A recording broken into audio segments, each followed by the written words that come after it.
Un homme peut traverser sa journée sans lever la voix, sans lever la main, tout en étant intérieurement en feu. Une remarque anodine devient une offense. Un regard devient un affront. Une contradiction devient une humiliation. À l'extérieur, tout semble calme. À l'intérieur, le naf se dresse, exige réparation, nourrit la rancune. C'est ici que se joue la vraie bataille, celle que personne n'applaudit, celle qui n'offre ni trophée ni reconnaissance humaine. Le prophète Muhammad a posé une limite claire, tranchante, qui brise les critères habituels de la force. Le fort n'est pas celui qui terrasse les gens, mais celui qui se maîtrise lorsqu'il est en colère, Sahih Bukhari, Sahih Muslim. Cette parole ne décrit pas une morale abstraite, mais une scène vécue, répétée chaque jour. La colère arrive sans prévenir. Elle teste la solidité de la foi, la sincérité de l'intention, la capacité à retenir ce qui brûle à l'intérieur. Dans ce combat, le naf utilise des armes subtiles. Il ne dit pas « désobéis à Allah ». Il dit « tu as raison ». Il ne dit pas « fais le mal ». Il dit « défends-toi ». Il transforme l'orgueil en dignité, la vengeance en justice, l'impatience en lucidité. C'est ainsi qu'un homme peut se croire droit tout en étant gouverné. Gouverné par ses impulsions, par son besoin d'avoir le dernier mot, par sa peur d'être diminué aux yeux des autres. Beaucoup pensent que la maîtrise de soi est une perte. Se taire serait une faiblesse. Pardonner serait une humiliation. Attendre serait une défaite. Pourtant, l'histoire intérieure du croyant montre l'inverse. Chaque fois que la colère est retenue pour Allah, quelque chose se redresse à l'intérieur. Une discipline invisible se met en place. Une autorité intérieure naît, non pas sur les autres, mais sur soi-même. Regarde attentivement ce moment précis où la colère surgit. Le corps réagit avant la raison. Le cœur s'accélère. Les mots cherchent à sortir. C'est là que le naf espère gagner du terrain. Une seule phrase prononcée sans retenue peut laisser une trace qui ne s'efface pas. Une seule réaction incontrôlée peut nourrir des regrets pendant des années. Celui qui se maîtrise à cet instant précis ne gagne pas un débat, il gagne une part de liberté. Ce combat caché se répète dans les petites choses. Dans la façon de répondre. Dans le regard porté sur les autres. Dans l'incapacité à accepter le tort, même minime. Le naf déteste l'humilité parce qu'elle lui enlève le contrôle. Il préfère le bruit, la justification, la mise en scène de soi. Or, plus le croyant apprend à reconnaître cette mécanique intérieure, plus il comprend que la vraie dignité ne crie pas, ne s'impose pas, ne s'explique pas. Si ce combat se déroulait devant tes yeux, sans décor, sans masque, que verrais-tu réellement? Un cœur qui résiste, qui se discipline, qui accepte de perdre pour Allah? Ou un cœur enchaîné à ses réactions, contraint d'obéir à chaque émotion passagère? Cette question n'est pas théorique. Elle se pose à chaque instant où le naf cherche à diriger. As-tu dompté ton ego ou est-ce lui qui te domine? Allah ouvre une porte que beaucoup passent devant sans jamais l'ouvrir. Elle ne demande ni force physique, ni intelligence exceptionnelle, ni statut particulier. Elle demande un cœur disposé à se souvenir. Car Allah a établi une loi intérieure immuable, qui ne dépend ni des circonstances ni des époques. En vérité, c'est dans le rappel d'Allah que les cœurs trouvent la quiétude. Sourate Ar-Ra'd 28. Cette parole n'est pas une promesse abstraite, elle décrit un fonctionnement profond de l'âme humaine. Le cœur a été créé avec un vide que rien de terrestre ne peut combler durablement.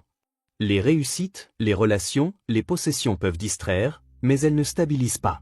Dès qu'elles faiblissent, l'inquiétude revient. Le Coran ne nie pas cette agitation, il en révèle la cause. Le cœur s'agite lorsqu'il se détourne de sa source. Le dhikr n'est pas seulement une répétition de mots. Il est un réalignement. Lorsque le cœur se souvient d'Allah, il cesse progressivement de se disperser. Il arrête de chercher sa valeur dans le regard des autres, sa sécurité dans les moyens, son apaisement dans ce qui change. Le rappel agit comme une lumière qui remet chaque chose à sa place, Allah au centre, le reste en périphérie. Allah ne s'arrête pas là. Il ne parle pas seulement de quiétude, mais de suffisance. Quiconque place sa confiance en Allah, il lui suffira. Sourate At-Talaq 3. Cette suffisance ne signifie pas l'absence d'épreuves, mais l'absence de vide intérieur. Celui qui place réellement sa confiance en Allah n'est pas détruit lorsque les causes se brisent. Il souffre, mais il ne s'effondre pas. Il perd, mais il ne se perd pas. Le cœur humain s'attache naturellement à ce qu'il croit indispensable. Parfois à une personne, parfois à une situation, parfois à une image de soi. Lorsque cet attachement devient absolu, il transforme la peur en anxiété chronique. Le Coran réoriente cette dynamique, il ne supprime pas l'attachement, il le redirigeait. Mettre sa confiance en Allah, c'est accepter que toute chose est secondaire face à celui qui ne disparaît pas. Beaucoup récitent ces versets sans les laisser descendre dans le cœur. Pourtant, lorsqu'ils sont compris intérieurement, ils bouleversent la manière de vivre. Le croyant commence à distinguer entre ce qu'il utilise et ce qu'il adore. Il agit dans le monde sans s'y dissoudre. Il planifie sans s'angoisser. Il fait des efforts sans croire que l'effort est la source ultime du résultat. La quiétude mentionnée dans le Coran n'est pas une émotion constante, mais une stabilité profonde. Elle permet de traverser la colère sans être consumée, la tristesse sans être engloutie, l'attente sans être brisée. Elle naît lorsque le cœur accepte que tout ce qui lui arrive passe par la sagesse d'Allah, même lorsqu'il ne la comprend pas encore. Le rappel d'Allah agit aussi comme un révélateur. Il met en lumière les attachements excessifs, les peurs cachées, les dépendances silencieuses. Plus le cœur se souvient, plus il se connaît. Et plus il se connaît, plus il réalise combien il a besoin d'Allah, non pas occasionnellement, mais à chaque souffle. Lorsque la confiance en Allah devient réelle, les paroles humaines perdent une partie de leur pouvoir. Les louanges ne gonflent plus démesurément l'ego. Les critiques ne détruisent plus entièrement l'âme. Le cœur trouve un point d'ancrage qui ne fluctue pas au rythme des opinions. Cette stabilité n'est pas innée, elle se construit par la constance dans le rappel et par la sincérité de l'abandon. Allah regarde le cœur avant les apparences. Il regarde ce qu'il habite réellement, la dépendance, la confiance, la crainte, l'amour. Les actions extérieures ne prennent leur valeur que par ce qu'elles traduisent intérieurement. Un cœur rempli de rappel agit différemment, parle différemment, réagit différemment, même dans les situations ordinaires. Si Allah t'appelait aujourd'hui, que trouverait-il dans ton cœur? Les mots ne sont qu'ils disent du bien ou qu'ils se taisent, Sahih Bukhari. Cette parole relie directement la langue à la foi. Elle ne parle pas d'éloquence, ni de savoir, ni de capacité à convaincre. Elle parle de responsabilité. Parler n'est pas neutre. Se taire n'est pas vide. Chaque mot révèle quelque chose du cœur. L'ironie excessive trahit souvent une dureté intérieure. La critique constante dévoile une agitation non résolue. Les paroles blessantes indiquent un cœur qui cherche à se soulager en transférant son poids sur les autres. À l'inverse, les mots mesurés, rares, réfléchis, signalent une vigilance intérieure. Celui qui surveille sa langue surveille déjà son âme. Le danger des mots réside dans leur facilité. Ils sortent plus vite que la réflexion. Une phrase lancée sous l'émotion peut détruire ce que des années ont construit. Une parole prononcée pour se défendre peut humilier, marquer, diviser. Et pourtant, une fois sortie, elle ne peut plus être reprise. Même le pardon ne supprime pas toujours la trace laissée dans le cœur de celui qui l'a reçu. Beaucoup justifient leurs paroles par la sincérité, je dis ce que je pense. Mais la foi ne demande pas de dire tout ce que l'on pense. Elle demande de filtrer. La sagesse islamique n'a jamais glorifié la langue incontrôlée. Elle a au contraire valorisé la retenue comme une forme de force. Se taire lorsqu'on pourrait parler est parfois plus lourd que parler lorsqu'on est encouragé à le faire. Les mots façonnent aussi l'image que l'on a de soi. Celui qui s'habitue à la plainte nourrit l'insatisfaction. Celui qui s'habitue à la critique nourrit le mépris. Celui qui s'habitue à la colère verbale nourrit la violence intérieure. À force de répéter certaines paroles, elles deviennent une réalité psychologique, puis spirituelle. La langue finit par éduquer le cœur, dans un sens ou dans l'autre. Le jour du jugement donne aux mots une gravité absolue. Rien ne sera oublié, ni minimisé, ni relativisé. Les paroles prononcées en privé comme en public seront présentées sans filtre. Ce qui semblait insignifiant prendra un poids inattendu. Ce qui semblait justifié sera exposé dans sa réalité. Le croyant conscient vit avec cette perspective, non par peur stérile, mais par lucidité. Il existe des silences qui élèvent. Se taire face à la provocation. Se taire lorsque l'ego réclame la dernière réplique. Se taire quand la parole ne ferait qu'alimenter le désordre. Ce silence-là n'est pas une fuite, mais une discipline. Il protège le cœur de l'arrogance et la langue de l'excès. Inversement, il existe des paroles qui purifient. Une parole juste au bon moment. Un rappel sincère sans humiliation. Une vérité dite avec douceur. Ces mots-là laissent une trace bénéfique, même s'ils dérangent. La règle prophétique ne ferme pas la bouche, elle l'oriente. Dire du bien ne signifie pas flatter, mais parler avec intention, utilité et crainte d'Allah. Chaque jour offre des dizaines d'occasions de parler inutilement. Et quelques occasions précieuses de parler utilement. Le cœur vigilant apprend à distinguer les deux. Il comprend que la langue peut être un chemin vers Allah ou un obstacle invisible. Rien n'use la foi plus lentement qu'une langue laissée sans surveillance. Que restera-t-il de tes paroles au jour du jugement? Les savants de l'islam n'ont jamais parlé du cœur comme d'un simple organe émotionnel. Ils l'ont étudié comme un champ de bataille, un lieu de transformation, un centre de décision dont dépend toute la trajectoire de l'homme. Leur science n'était pas théorique, elle était issue de l'observation de l'âme, de l'expérience spirituelle et de la confrontation avec le naf. C'est pourquoi leurs paroles traversent les siècles sans perdre leur force. Ibn Qayyim al-Jawziyya a résumé le traitement de l'âme en 3 armes essentielles, la patience, le dhikr et la fuite du péché. Cette triade n'est pas un slogan spirituel, mais une méthode précise. La patience stabilise le cœur face à ce qu'il ne peut pas changer immédiatement. Le dhikr nourrit le cœur lorsqu'il s'affaiblit. La fuite du péché protège le cœur de ce qui le corrompt lentement. Sans ces 3 éléments réunis, l'âme reste vulnérable, exposée aux rechutes répétées. La patience, chez Ibn Qayyim, n'est pas une résignation passive. Elle est une retenue consciente, un refus de laisser l'émotion diriger l'action. Elle empêche le cœur de réagir avant de comprendre.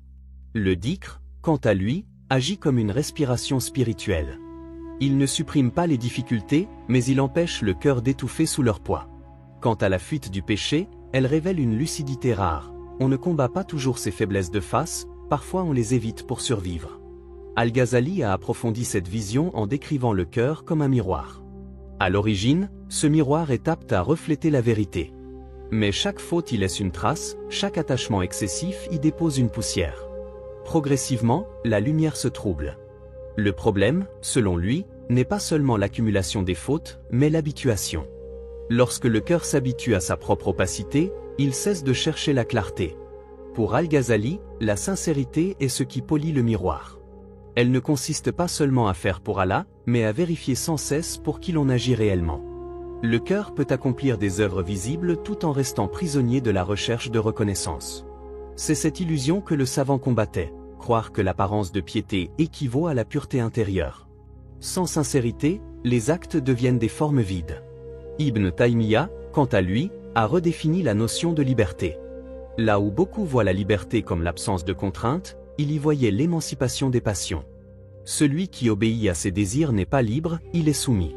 Celui qui ne peut pas résister à ses impulsions est enchaîné, même s'il croit choisir. La vraie liberté, selon lui, naît lorsque l'homme n'est plus gouverné par ce qui l'attire ou l'effraie. Cette idée renverse les critères habituels. L'homme qui dit tout ce qu'il pense n'est pas libre, il est dominé par sa langue. Celui qui suit chaque désir n'est pas libre, il est dirigé par son naf. La discipline spirituelle devient alors une libération progressive. Plus l'homme apprend à dire non à ses passions, plus il devient capable de dire oui à Allah avec sincérité. Ce qui unit ces 3 savants, malgré leurs approches différentes, c'est leur diagnostic commun. L'obstacle principal n'est pas extérieur. Il est intérieur. Les épreuves, les tentations, les injustices ne font que révéler ce qui est déjà présent dans le cœur. Celui qui veut avancer ne peut pas se contenter d'accuser les circonstances. Il doit affronter ce qui, en lui, résiste à la vérité. Le savoir, dans cette perspective, n'est pas une accumulation d'informations, mais un outil de transformation. Il sert à identifier les maladies de l'âme, à comprendre leurs mécanismes et à appliquer les remèdes appropriés. Sans cette science intérieure, l'homme peut multiplier les actes tout en restant immobile spirituellement. Celui qui veut réellement progresser découvre tôt ou tard cette réalité exigeante. Tant qu'il ne se libère pas de lui-même, aucun chemin ne s'ouvrira pleinement devant lui. L'histoire des califes bien guidés n'est pas une suite de conquêtes ou de décisions politiques. Elle est avant tout une chronique intérieure, faite de vigilance, de crainte d'Allah et d'une discipline personnelle constante. Abu Bakr as-Siddiq, premier des califes, portait la responsabilité de la communauté tout en se considérant comme le plus exposé aux dangers intérieurs. Les récits authentiques rapportent sa crainte permanente de l'ostentation et de l'insincérité. Il comprenait que la sincérité n'est pas un état stable, mais un combat quotidien. Plus la responsabilité est grande, plus l'âme cherche à se nourrir d'elle-même. C'est pourquoi il redoutait ce que le cœur peut dissimuler, même sous des actes apparemment justes. Gouverner ne l'a jamais rassuré, cela l'a rendu plus prudent encore face à lui-même. Umar ibn al-Khattab, dont la fermeté est entrée dans l'histoire, était intérieurement habité par une peur constante, celle de voir son cœur s'endurcir. Les sources historiques fiables rapportent qu'il s'interpellait lui-même, se rappelant qu'un cœur dur est un signe de distance avec Allah. Cette crainte n'était pas théorique. Elle influençait ses décisions, son comportement, sa manière de se corriger publiquement lorsqu'il se trompait. Plus son autorité s'étendait, plus il craignait de perdre la douceur du cœur, car il savait que la dureté intérieure précède toujours l'injustice. Ali ibn Abi Talib voyait la foi comme une lumière fragile, exposée à l'ombre du naf. Les récits rapportent son insistance sur la vigilance intérieure, sur la nécessité de ne pas laisser l'ego détourner les intentions, même dans les causes justes. Pour lui, le danger n'était pas seulement l'erreur visible, mais la corruption progressive de l'intention. Une action peut être correcte extérieurement tout en étant affaiblie intérieurement si le naf y prend le dessus. Ce qui unit ces trois figures n'est pas un tempérament similaire, mais une même conscience. L'ennemi le plus dangereux n'est jamais seulement à l'extérieur. Ils vivaient dans une époque de tension, de responsabilités écrasantes et de défis majeurs, mais leur plus grande inquiétude restait leur propre cœur. Cette vigilance les empêchait de sacraliser leur position ou leurs actions. Aucun d'eux ne se considérait à l'abri. Leur discipline spirituelle se manifestait dans des gestes simples mais constants. Se remettre en question, accepter la correction, craindre l'ostentation, rappeler la finalité de chaque acte. Ils n'agissaient pas pour être vus comme justes, mais par crainte de ne pas l'être devant Allah. Cette attitude explique pourquoi leur héritage traverse les siècles sans perdre sa force morale. Agir pour Allah signifiait pour eux purifier l'intention avant l'action. Craindre Allah signifiait surveiller le cœur après l'action. Se corriger pour Allah signifiait accepter l'humiliation intérieure plutôt que de persister dans l'erreur.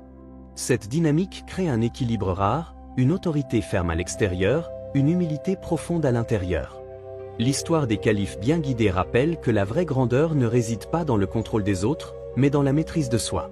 Leur exemple ne propose pas un modèle inaccessible, mais une direction claire, celle d'une vie où la conscience d'Allah précède chaque décision, et où le cœur reste sous surveillance permanente, même au sommet de la responsabilité. Le cœur n'est jamais immobile. Même lorsqu'il semble calme, il est travaillé, pressé, sollicité. Il ressemble à un métal brut extrait de la terre, utile, mais encore informe. Tant qu'il n'est pas façonné, il reste vulnérable. La vie devient alors le feu, le marteau et l'enclume. Chaque situation, chaque épreuve, chaque attente participe à ce façonnage silencieux. Sous la pression, le cœur révèle sa nature. Certains se fissurent au premier choc. D'autres résistent, mais se rigidifient. La pression n'est pas injuste, elle est révélatrice. Elle montre ce à quoi le cœur est réellement attaché. Ce qui était tolérable devient insupportable. Ce qui semblait secondaire devient central. Le cœur apprend alors une première leçon, ce qu'il croyait solide ne l'était pas toujours, et ce qu'il négligeait était parfois essentiel. L'épreuve agit comme un feu purificateur. Elle brûle les illusions lentement accumulées, la croyance que tout est maîtrisable, que l'injustice ne nous atteindra pas, que le temps nous appartient. L'épreuve ne demande pas l'accord du cœur, elle s'impose. Et face à elle, deux réactions émergent, la révolte qui consume ou l'acceptation qui purifie. Le feu détruit ce qui est fragile et renforce ce qui est authentique. Ce qui subsiste après l'épreuve n'est jamais accidentel. La patience est le temps accordé au façonnage. Sans patience, le métal se brise. Le cœur impatient veut un résultat immédiat, une sortie rapide, une réponse claire.